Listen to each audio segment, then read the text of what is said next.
Comment créer des notes Blueprint avec plusieurs pins d'exécution d'entrée et de sortie avec C++ dans Unreal? Parce que c'est une feature que j'aime beaucoup, mais qui n'est malheureusement pas très souvent utilisée. Donc, on est parti. Donc, comme d'habitude, nous voici dans un header file complètement vide et en fait, aujourd'hui, il est vraiment complètement vide parce que la majorité de la logique qui est importante va se faire dans le header file et il n'y a pas grand-chose à faire dans le CPP. Donc, nous voici dans un header file. Et c'est quoi la première étape pour pouvoir créer des fonctions qui ont plusieurs pins d'exécution d'entrée et de sortie? Eh bien, c'est de se créer un enum parce que chaque pin de notre Blueprint Node va être créé à partir de valeurs de notre enum. Donc, par exemple, on a notre premier enum ici. C'est vraiment un enum seulement utilisé dans le but de créer plusieurs pins d'entrée à mes fonctions. Et comme aujourd'hui, on va utiliser des fonctions simples qui vont manipuler des chiffres pour pouvoir valider nos tests, je me suis simplement fait un enum qui me permet de soit ajouter 1 à notre chiffre, retirer 1 à notre chiffre, ou alors faire rien avec notre chiffre. Donc, rien ajouter, rien retirer. Et donc ça devrait nous créer 3 pins d'entrée à notre fonction si on définit notre fonction correctement, évidemment.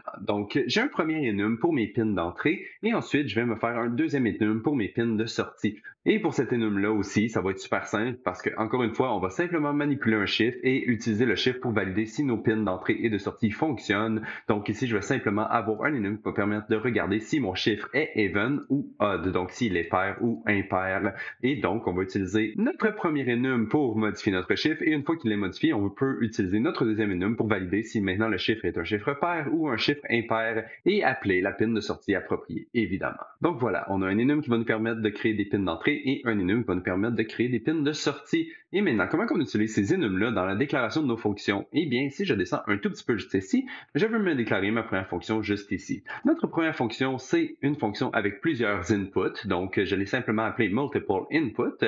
En input, je lui passe le int que je veux modifier, donc j'ai mon int juste ici, et ensuite j'ai simplement mon enum qui va me permettre de passer les pins d'entrée à ma fonction. Donc, je reçois un int, je reçois mon enum, et en retour, je vais retourner un int, comme ça on va pouvoir avoir le résultat de ma fonction quand on va avoir modifié notre chiffre. Donc, on lui passe un chiffre, on lui dit soit d'ajouter 1, de retirer 1 ou de rien faire avec le chiffre, et en retour, la fonction va nous retourner ce même chiffre modifié. Jusque-là, il n'y a pas rien de compliqué. On fait simplement passer un enum qui va dire à la fonction quoi faire. Mais par contre, là, si on n'ajoute rien de plus, notre enum va simplement être une variable d'entrée comme les autres variables en général, et on peut simplement sélectionner une valeur dans l'enum, et ça va fonctionner correctement. Mais par contre, si vous voulez vraiment avoir des pins d'exécution qui correspondent à votre enum, vous allez avoir besoin de cette petite méta juste ici, le meta expand enum as exec. Et c'est cette méta-là qui va convertir votre enum en execution pin à votre blueprint function. Et il faut simplement passer le nom de la variable qui correspond à la variable que vous voulez utiliser pour vos pins d'exécution. Donc ici, j'utilise input pin parce que le nom de ma variable, c'est input pin. Voilà. Et en fait, c'est aussi simple que ça. Maintenant, vous devriez avoir une fonction Blueprint qui a plusieurs pins d'entrée et les 3 pins d'entrée devraient être add one, remove one et do nothing. Donc ça va être notre première fonction. Ensuite, je descends un tout petit peu et maintenant, on va se faire une fonction qui a plusieurs pins de sortie. Donc, deuxième fonction juste ici que j'ai appelée multiple outputs qui va avoir plusieurs pins de sortie. Donc, multiple outputs. Je lui passe encore une fois mon petit int. Donc, je lui passe un int et ensuite, je vais aussi avoir mon enum qui va me permettre de regarder mon int pour savoir s'il est pair ou impair. Donc ça, c'est mon enum qui va être retourné en sortie pour me dire si mon chiffre est pair ou impair. Jusque-là, c'est super simple. On a simplement une variable de output ici qui est une référence pour qu'elle soit bien en output à notre fonction blueprint comme habituellement. Mais par contre, encore une fois, si on veut avoir des pins de sortie, il faut simplement utiliser la méta expand enum as exec. On lui passe le nom de la variable et maintenant notre enum qui est juste ici va être converti en output pin. Et on n'a rien d'autre à faire, c'est super simple. Donc ici, je lui passe le nom de ma variable qui est maintenant output pins parce que c'est le nom de ma variable qui est juste ici. Et voilà, notre fonction est déclarée et on devrait avoir plusieurs pins d'exécution de sortie.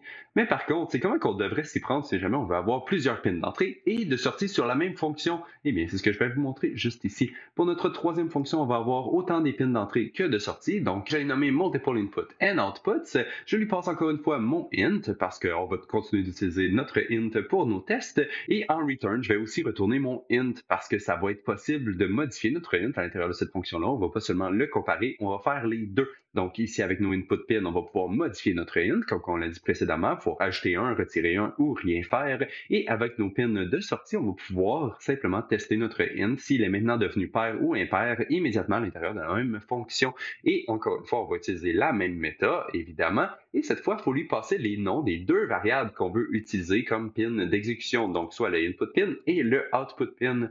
Il faut simplement les séparer par une petite virgule juste ici, et Unreal devrait savoir que la variable input pin devrait être convertie et aussi la variable output pin devrait être convertie. Et voilà, donc ça c'était tout pour notre header file. C'est comme ça qu'on déclare nos fonctions avec multiples pins d'entrée et de sortie. Maintenant, on va aller voir comment on les appelle ces pins-là à l'intérieur de notre CPP. Donc je vais aller dans mon CPP juste ici, et on peut voir que j'ai simplement trois petites fonctions super simples ici. Notre première fonction est la plus simple parce qu'elle fait simplement recevoir un int en input et un enum, et évidemment l'enum fonctionne comme un enum. C'est super simple. Donc ici dans mon cas, vu que je veux modifier mon int, je vais simplement me faire un switch super simple avec mon enum. Donc je me switch sur mon input pin. Si jamais mon input pin est égal à add one, je vais simplement prendre mon int et faire plus dessus. Si jamais mon input pin est égal à remove one, je vais faire moins.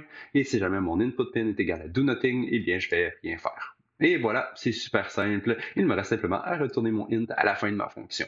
Notre enum, même s'il est appelé comme execution pin, va évidemment contenir la valeur de notre enum. Et on peut l'utiliser à l'intérieur de notre fonction comme une fonction totalement normale. Voilà, donc ça c'était notre première fonction. Elle est super simple. Ensuite, on a notre deuxième fonction qui nous permet d'avoir plusieurs pins de sortie. Comment qu'on utilise les pins de sortie de notre fonction? Eh bien, c'est super simple. On a juste à setter la valeur de notre output pin avant que la fonction se termine et ça va appeler cette fonction-là.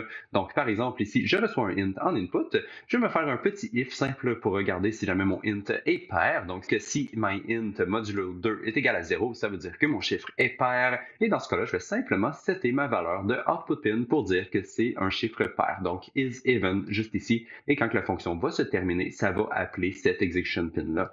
Et on va évidemment faire la même chose pour notre deuxième cas. Donc, else ici, si le chiffre n'est pas pair, je vais simplement setter mon output pin pour qu'il soit égal à odd. Comme ça va appeler la pin d'exécution odd. Voilà. Et finalement, pour notre dernière fonction, ça fonctionne exactement de la même façon. Donc, on peut simplement utiliser notre input pin comme pin d'entrée et l'utiliser pour modifier notre chiffre, donc notre chiffre qu'on a juste ici. Et ensuite, il faut simplement setter la valeur de notre output pin avant la fin de la fonction pour que ça appelle la bonne pin d'exécution. Et dans notre cas, comme cette logique-là existe déjà dans nos deux premières fonctions, on va simplement les réutiliser. Donc, mon int, je vais le modifier en utilisant la fonction multiple input. Donc, je lui passe évidemment le int et la pin d'input et la fonction va simplement modifier notre int, soit en ajoutant un ou en retirant un ou en ne faisant rien. Et finalement, une fois qu'on a modifié notre int, on peut simplement le passer à notre deuxième fonction, donc le multiple outputs, que je lui passe mon int et mon output pin. Et la fonction va simplement modifier la valeur de mon output pin basée sur si mon int est even ou odd. Et c'est tout. Maintenant, on peut simplement retourner notre int à la fin de la fonction parce que la fonction devait retourner un int. Et c'est le temps d'aller dans Unreal pour voir le résultat. Donc, dans Unreal, je me suis créé une petite interface comme d'habitude et tout va se passer à l'intérieur parce qu'on est plus intéressé par le flow du code que par n'importe quoi d'autre qui se trouve dans l'éditeur en ce moment. Donc, je vais aller voir mon petite interface juste ici. On peut voir que ici, en haut à gauche, j'ai mon chiffre. Donc, ça va être le chiffre que je vais passer à mes fonctions. Et ensuite, j'ai le résultat de ma fonction qui me dit si mon chiffre est pair ou impair. Donc, quand je vais cliquer sur le bouton Increase, ça va augmenter le chiffre qui est ici. Nothing, ça va rien faire avec le chiffre qui est ici. Et Decrease, ça va diminuer le chiffre qui est ici. Ensuite, si je clique Check Even Odd, ça va updater le texte qui est juste ici pour dire si le chiffre de gauche est pair ou impair. Donc, c'est ça que ça va écrire ici dans le texte. Et ensuite, en bas, j'ai une petite checkbox qui me permet d'exécuter mes deux fonctions en même temps. Et ça va permettre d'appeler la troisième fonction qu'on a codée aujourd'hui qui va faire les deux, soit incrémenter le chiffre ou regarder s'il est even ou odd. Voilà, donc ça, c'était l'interface. Maintenant, je vais aller voir dans le graphe à quoi ça ressemble. Et ouais, c'est très occupé. Yeah! La raison pourquoi c'est très occupé, c'est parce qu'il y a beaucoup d'entrées et beaucoup de sorties à nos fonctions. Donc, on peut bien voir que ça a évidemment fonctionné. Donc, ici, j'ai mon multiple input et output. Donc, c'est pour ça ici que j'ai 3 entrées et 2 sorties. Donc, j'ai vraiment toutes les inputs et tous les outputs à l'intérieur de cette même fonction-là. Ensuite, j'ai seulement multiple input ici qui fait les 3 entrées seulement. J'ai un seul output qui est le output habituel. Et finalement, mon multiple output ici qui est le even et le odd dans 2 sorties indépendantes, mais qui n'a seulement un seul input cette fois. La logique est que dans le fond, si je clique sur le bouton Increase et que ma checkbox est cochée, je vais appeler ma fonction qui fait tout. Donc, le Increase et le Check Even Odd. Donc, Increase, je rentre dans add one. Ensuite, je vais recevoir l'information pour savoir si c'est even ou odd et je vais l'écrire dans l'interface. Donc, si c'est even, je vais l'écrire even. Si c'est odd, je vais écrire odd, évidemment. Et ensuite, je mets à jour mon texte. Mais ça, c'était seulement si la checkbox ici était cochée. Si elle n'était pas cochée, à la place, je vais appeler seulement la fonction qui reçoit plusieurs inputs. Donc, je vais quand même appeler la pin add one, mais par contre, je vais simplement updater le texte en output. Je ne vais pas mettre à jour le even ou odd parce que je ne reçois pas l'information, évidemment.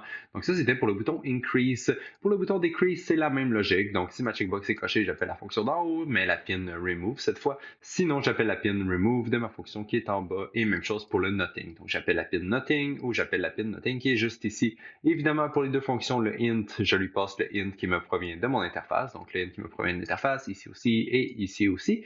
Et en bas, la petite partie ici, c'est simplement le check pour savoir si ma variable est even ou odd. Donc, j'appelle la fonction multiple output et ça va simplement updater le texte basé sur le statut de notre variable.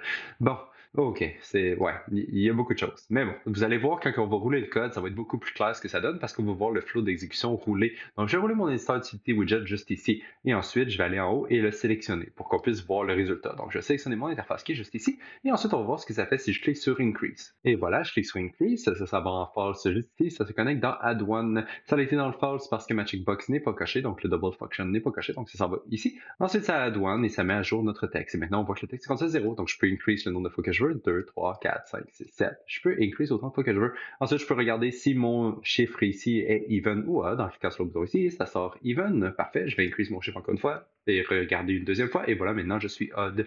10 est even et 11 est évidemment odd. Voilà, donc ça fonctionne. Ensuite, si je fais nothing, ça appelle la fonction en lui passant nothing. Et ça ne met pas à jour mon chiffre parce que le chiffre, rien ne se passe avec. Et même chose si je decrease. Donc, si je decrease, mon chiffre redescend. Donc, il appelle la pin remove et ça update mon chiffre en descendant, évidemment. Donc, je descends, descends, descends. Je peux augmenter, descendre. Et si jamais je décide de faire les deux fonctions en même temps, donc je coche ma case, ça va appeler notre troisième fonction qui est juste en haut ici. Quand j'increase, on voit que ça switch entre even et odd, even et odd, even et odd, parce que je change entre pair et impair, évidemment. Ensuite, si je fais nothing, ben, il n'y a rien qui se passe parce que je fais nothing. Ça met quand même à jour mon texte et mon chiffre, mais rien ne se passe. Et maintenant, même chose, si je clique sur decrease, je fais simplement decreaser. Voilà. Donc, c'était comme ça qu'on crée des fonctions avec plusieurs pins d'entrée et de sortie. Et ça va être tout pour la vidéo d'aujourd'hui. Donc, on se revoit dans la prochaine. Bye bye.